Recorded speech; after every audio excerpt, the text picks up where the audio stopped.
¿Alguien se acuerda de lo que prediqué el mes pasado? ¿No? Así que estáis confesando que mi mensaje entró por aquí y salió por ahí. Me parece que fue la parábola del mayordomo infiel. Bien, el mayordomo infiel es una parábola contada por Jesús al principio del capítulo 16 de Lucas. Y mirad cómo empieza. Lucas 16, versículo 1. Dijo también a sus discípulos: había un hombre rico que... Y luego sigue. Pero hoy vamos a mirar la parábola que Jesús contó al final de este capítulo. Y mira cómo empieza. Versículo 19. Había un hombre rico que... Y ahora vamos a leer el resto. Pero os he llamado la atención a este hecho de que aquí hay dos parábolas que empiezan con la misma frase para formar lo que técnicamente se llama una inclusio, una palabra latina que quiere decir inclusión, pero es como el marco exterior de toda una sección que versa sobre un mismo tema. El tema es el creyente y su relación con las posesiones materiales, las riquezas y cómo las utilizamos. Vamos a leer esta parábola. Lucas 16, 19. Había un hombre rico que se vestía de púrpura y de lino fino y hacía cada día banquete con esplendidez. Había también un mendigo llamado Lázaro que estaba echado a la puerta de aquel lleno de llagas y ansiaba saciarse de las migajas que caían de la mesa del rico. Y aun los perros venían y le lamaban las llagas. Aconteció que murió el mendigo y fue llevado por los ángeles al seno de Abraham. Y murió también el rico y fue sepultado, y en el Hades alzó sus ojos estando en tormentos y vio de lejos a Abraham y a Lázaro en su seno. Entonces él, dando voces, dijo: Padre Abraham, ten misericordia de mí y envía a Lázaro para que moje la punta de su dedo en agua y refresque mi lengua, porque estoy atormentado en esta llama. Pero Abraham le dijo: Hijo, acuérdate que recibiste tus bienes en tu vida, y Lázaro también males, pero ahora este es consolado aquí y tú atormentado. Además de todo esto, una gran sima está puesta entre nosotros y vosotros, de manera que los que quisieran pasar de aquí a vosotros no pueden, ni de allá pasar acá. Entonces el rico le dijo: Te ruego pues, Padre, que le envíes a la casa de mi padre, porque tengo 5 hermanos, para que les testifique, a fin de que no vengan ellos también a este lugar de tormento. Y Abraham le dijo: A Moisés y a los profetas tienen, óiganlos. Él entonces dijo: No, padre Abraham, pero si alguno fuera a ellos de entre los muertos, se arrepentirán. Mas Abraham le dijo: si no oyen a Moisés y a los profetas, tampoco se persuadirán, aunque alguno se levantare de los muertos.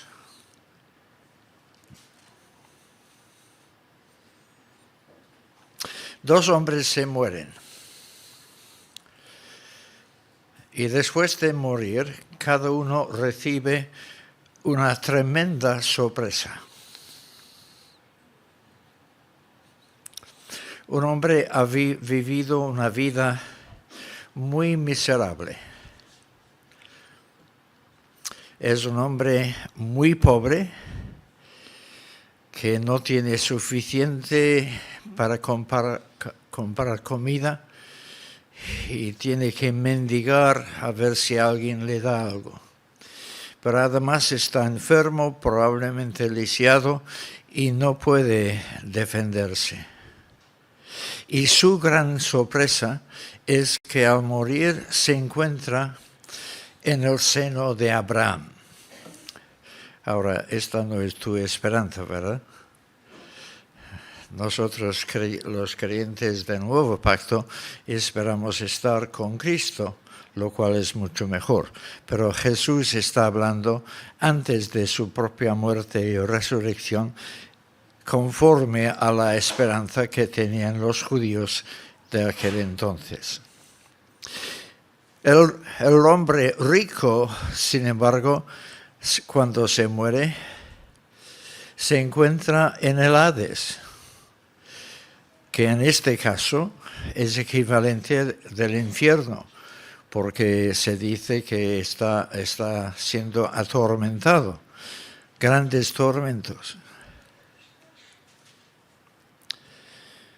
El rico había confiado toda la vida en que, siendo rico, él llevaba sobre sí la aprobación de Dios. Y por lo tanto, al morir, iba a ir al seno de Abraham. El pobre no tenía esta esperanza. Su pobreza y su enfermedad indicaban, conforme al pensamiento de aquel entonces, indicaban que él no gozaba de la aprobación de Dios y por lo tanto solo podía esperar el infierno. Jesús deliberadamente está poniendo las cosas al revés. Ahora, tú sabes perfectamente que nadie se salva a causa de su pobreza y nadie se pierde a causa de su riqueza. ¿No? Por lo tanto, Jesús se equivocó. Bueno, Ana dice que esto no es correcto, así que siguiendo las pautas de Ana tenemos que corregirnos. Jesús no está hablando aquí acerca de cómo se salva. Lo que está diciendo es que después de la muerte puedes encontrarte con una gran sorpresa que puede ser agradable o muy desagradable. Por tanto, lo primero que tenemos que hacer es preguntarnos, cuando yo me muera, ¿qué sorpresa habrá para mí?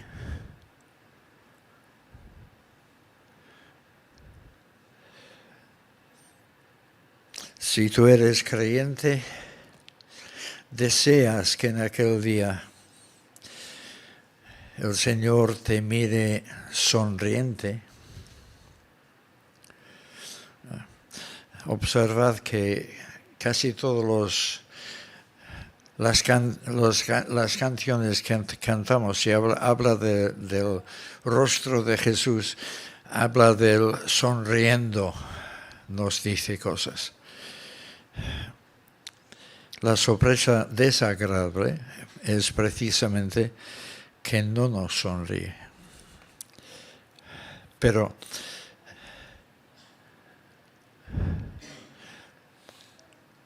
tendrás la sorpresa agradable de ver a Jesús sonriente, diciéndote: bien, buen siervo y fiel.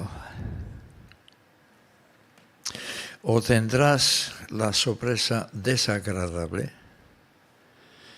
del Señor diciendo: nunca te conocí.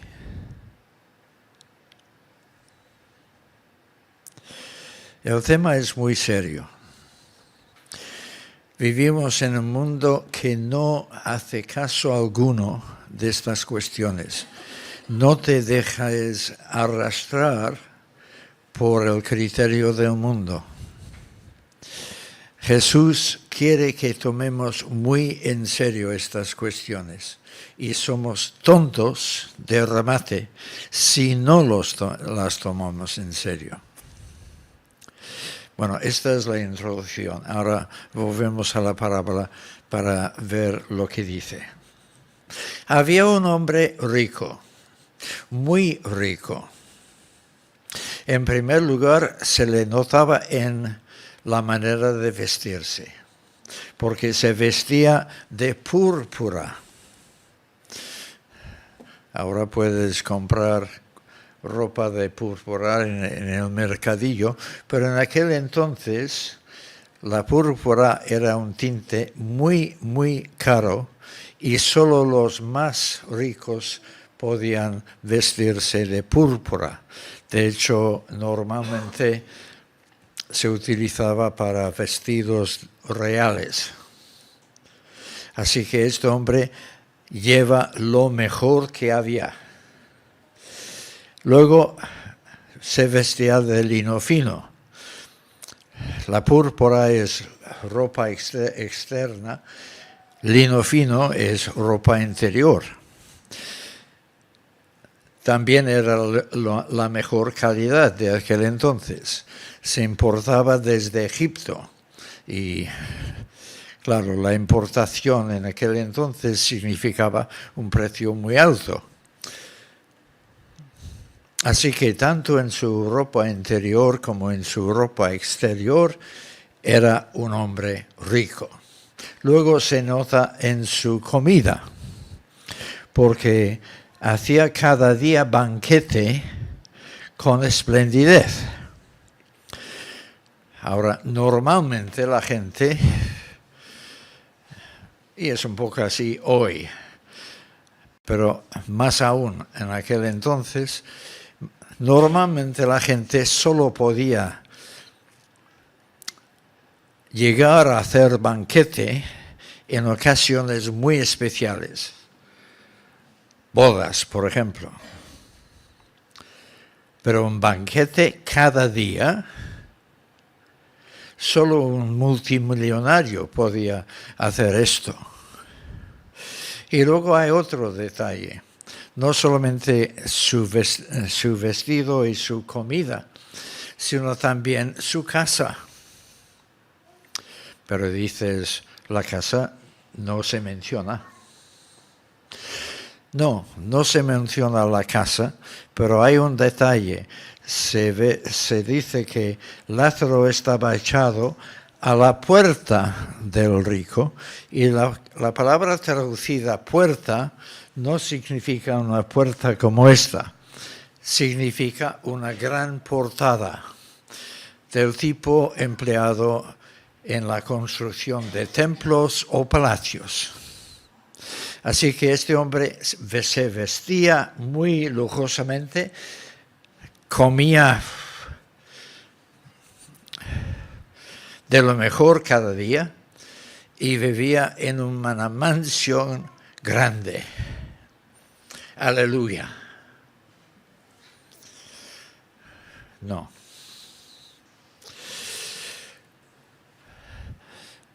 Pasamos del rico al pobre. Lo primero que sabemos acerca de él es que se llamaba Lázaro. Ahora, ¿cómo se llamaba el hijo pródigo? ¿Alguien lo sabe? No. ¿Cómo se llamaba el buen samaritano? No.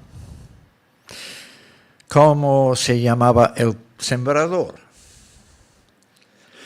Este es el único personaje de todas las parábolas de Jesús que tiene nombre propio.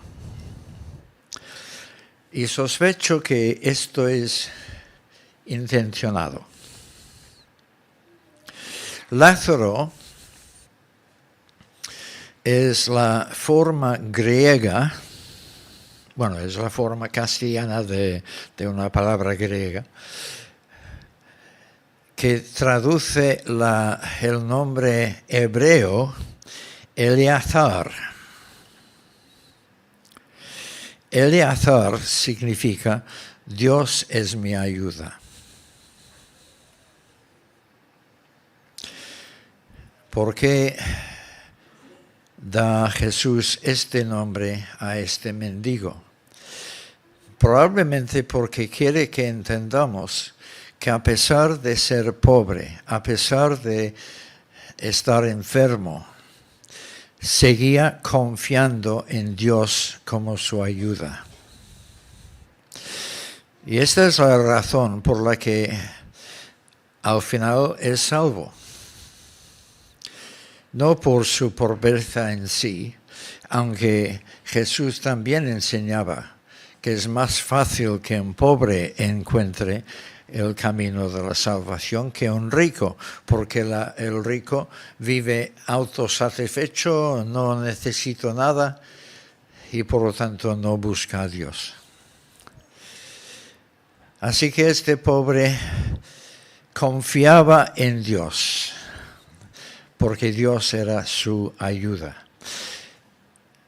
Cada día estaba echado a la puerta del rico. Y el hecho de estar echado no dice se echaba, sino estaba echado. Lo cual significa que sus parientes o amigos lo llevaban allí y lo dejaban allí y lo dejaban un poco de mala manera, porque si es un pobre inválido y lo echan ahí, pues esto aumenta su invalidez, supongo. Pero esta frase indica que no es un mendigo de aquellos que a veces tropezamos con ellos, que en realidad podrían trabajar, pero no desean trabajar y vivan a expensas de los demás. Era un hombre que realmente no podía ni siquiera caminar. Y hasta tal punto era indefenso, hasta tal punto estaba débil, que cuando los perros venían, no las bonitas mascotas que tenemos hoy en día, sino los perros salvajes que deambulaban por las calles en aquel entonces, no tenían fuerza de quitarlos de encima, sino que ellos le lamían las llagas. Así que esta es la condición de estos hombres en esta vida. Uno muy rico, viviendo súper bien. El otro muy pobre, viviendo súper mal. Y los dos murieron. La sorpresa del mendigo es que al morir se encontró con ángeles que lo llevaron al seno de Abraham.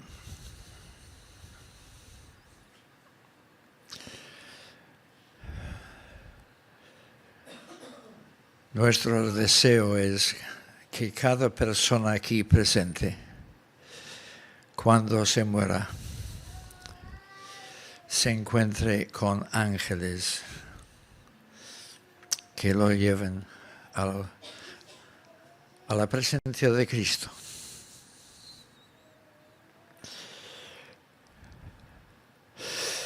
Murió también el rico y fue sepultado.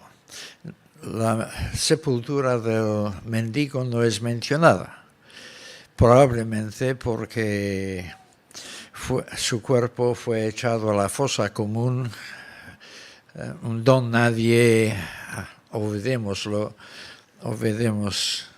que haya vivido aquí, nadie lo lamenta. Pero el rico sí que fue sepultado y nos imaginamos una sepultura magnífica, discursos pomposos de despedida de parte de la gente más pudiente.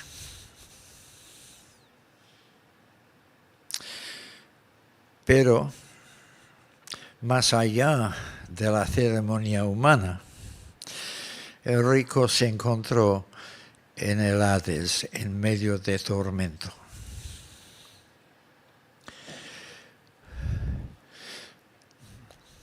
Ahora, yo no sé si debemos entender literalmente lo que sigue. Si realmente los que están en el tormento pueden ver a los que están en gloria y viceversa. No lo sé.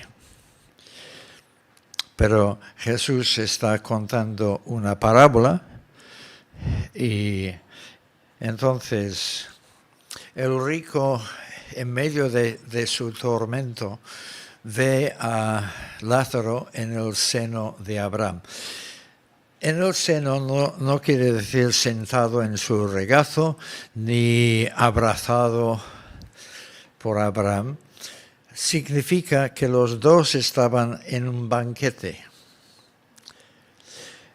Y en aquel entonces, en los banquetes, se comía no sentado, sino reclinado en un codo y con la cabeza encima de la persona a tu izquierda. Y entonces comías con la mano derecha. Para mí es una manera muy incómoda de comer, pero así era la costumbre. Y entonces el rico ve que allí está Abraham. ¿Y quién es la persona que recibe el honor de estar al lado de Abraham con su cabeza en su regazo, reclinado sobre él? El mendigo. Para este don nadie, ¿cómo es que él está ahí? Pero él no plantea esta pregunta. Le dice: por favor, Abraham, mi dolor es tan tremendo que pido el mínimo, que Lázaro moje el dedo, el punto de su dedo y toque mi lengua para aliviar un poquitín mi dolor.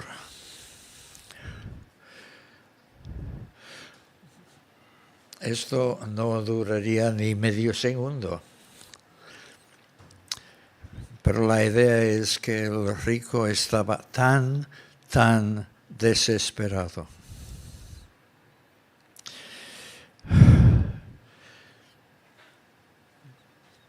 Hermanos, vuelvo a decir que esto es muy serio.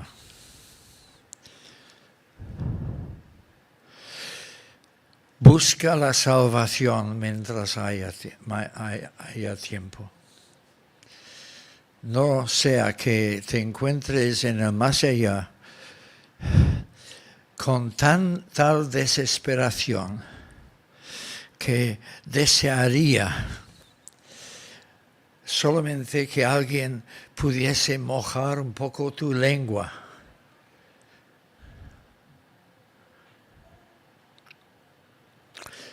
Pero Abraham le contesta.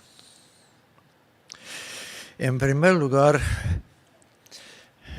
porque le contesta dos cosas. La primera, tú tuviste toda clase de bien en esta vida antes de morir. Y no tuviste compasión de Lázaro, que estaba sufriendo. Y ahora las cosas están al revés. Él tuvo que soportar sin que tú le ayudaras. ¿Por qué piensas que ahora tiene que ayudarte a ti si en la vida tú no le ayudaste para nada? Pero en segundo lugar, una vez que se muere, la cosa es definitiva. No hay posibilidad de cambio. La parábola lo expresa así. Además de todo esto, una gran cima está puesta entre nosotros y vosotros, entre los salvos y los perdidos. Y nadie puede pasar de un lado a otro. Los salvos no pueden perderse y los perdidos no pueden salvarse. La posibilidad de salvación o perdición pertenece a esta vida.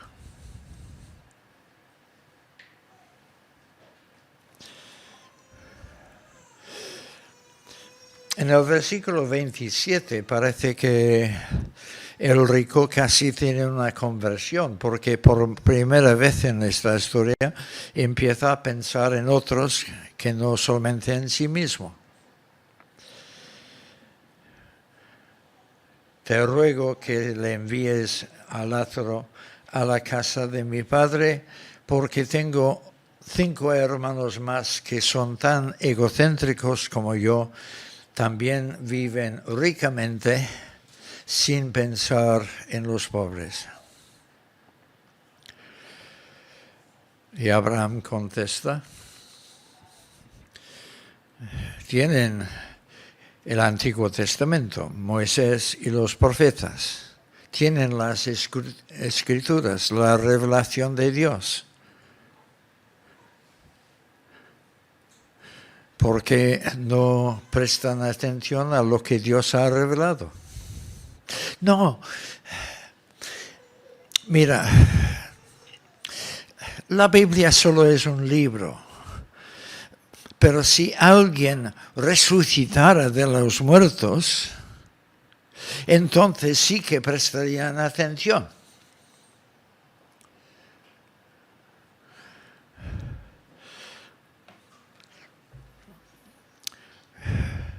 Yo no puedo pensar en el nombre de nadie que haya fallecido de esta iglesia, pero supongo que hay alguien.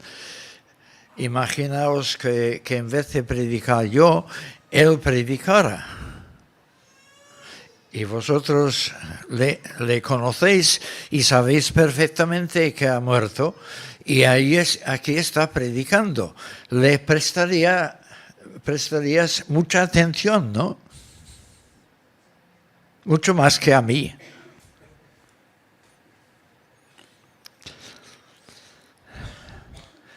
Pero Abraham dice, no. Si no toman en consideración lo que ha dicho Moisés, lo que han dicho los profetas, aún a una persona resucitada de los muertos no le prestarían atención.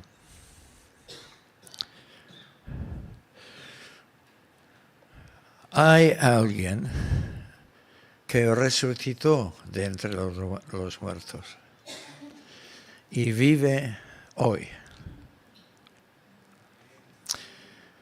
¿Y cuántos de nuestros vecinos y amigos y familiares le prestan atención?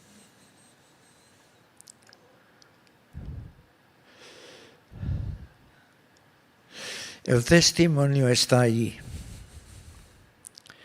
La voz de Dios habla en medio de nuestra sociedad.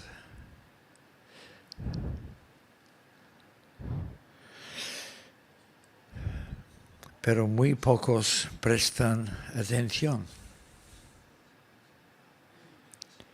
El rico no prestó atención a Moisés y a los profetas en toda su vida, incluso viviendo en medio de una sociedad que iba cada domingo, cada sábado a la sinagoga. Iba a decir que iba cada domingo a la iglesia. Era equivalente. Lo trágico es que es posible asistir cada domingo a una iglesia y, sin embargo, no hacer caso de lo que la palabra de Dios está diciendo. Así que volvamos a la pregunta inicial. ¿Qué clase de sorpresa te espera a ti cuando te mueras? Hoy tengo mucho tiempo para pensar en esto. Pensaré cuando tenga 10 años más.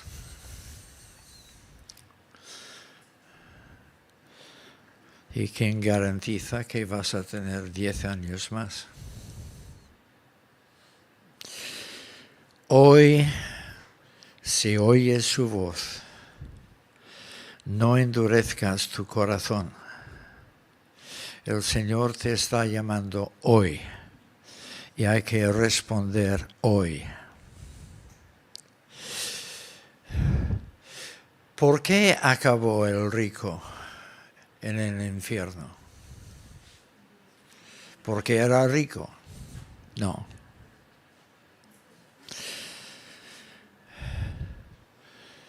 Porque su riqueza lo cegaba ante las cuestiones eternas. Disfrutaba tanto de esta vida. ¿Os habéis dado cuenta de que el diablo desea llenar nuestra vida de tantos placeres, tantas distracciones, que nunca prestemos atención a lo que dice la revelación de Dios? Es su táctica. Y por esto es más fácil que los pobres encuentren el camino que los ricos. Porque el rico puede divertirse a tope todo el tiempo. Y cualquier persona que sugiera que debe tomar en serio el más allá, no. Y sigue con sus diversiones. Nosotros decimos que no somos ricos. Sí que lo somos en comparación con aquel entonces. Pero aunque seamos relativamente pobres en nuestros días, podemos distraernos también como el rico de la historia. Y podemos vivir egocéntricamente como el rico de la historia. Recordemos, hermanos, que el juicio final se basa en las obras. Este predicador está a punto de decir que somos salvos por obras, no por la fe. No.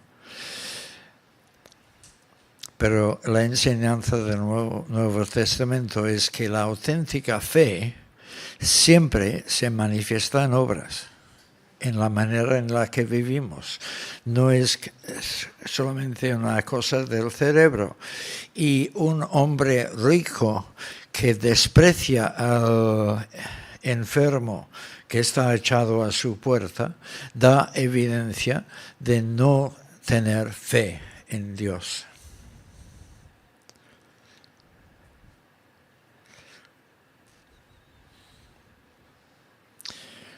tú tienes fe.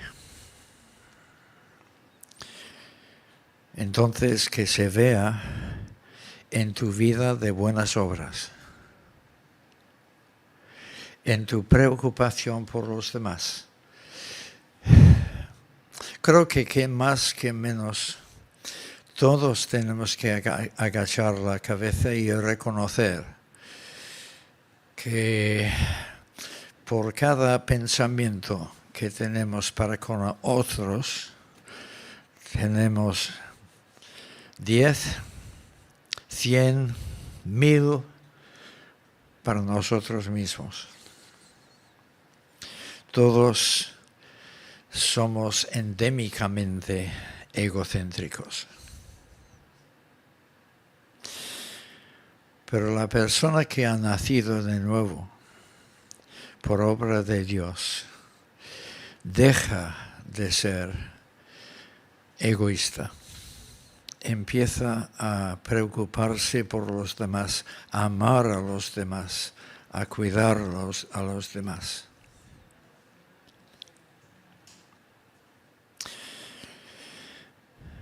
Así es la parábola. ¿A dónde vas a parar?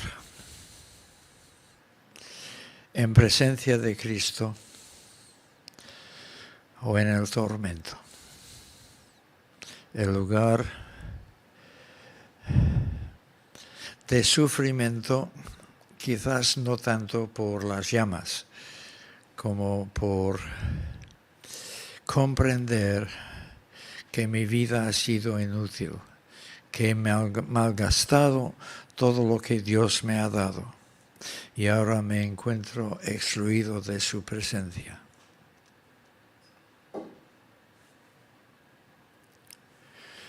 Oremos.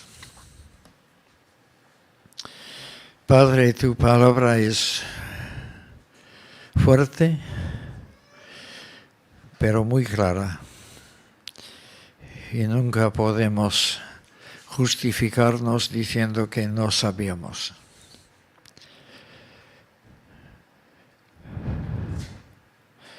No queremos ser como el rico, disfrutando de esta vida, pero lamentando eternamente nuestra perdición.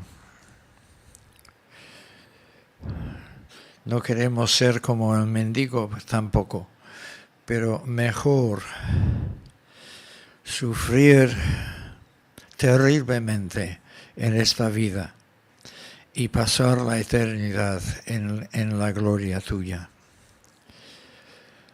Así pues, danos sabiduría, danos sensatez para afrontar estas cuestiones, para afrontar nuestra realidad, nuestra necesidad urgente de ser salvos por la sangre de Cristo.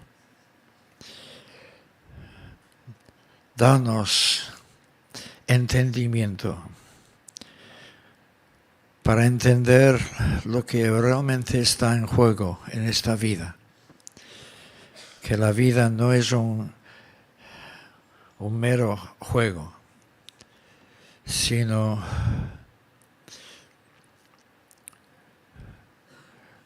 la experiencia que determina si nuestro destino eterno será tu presencia o tu ausencia.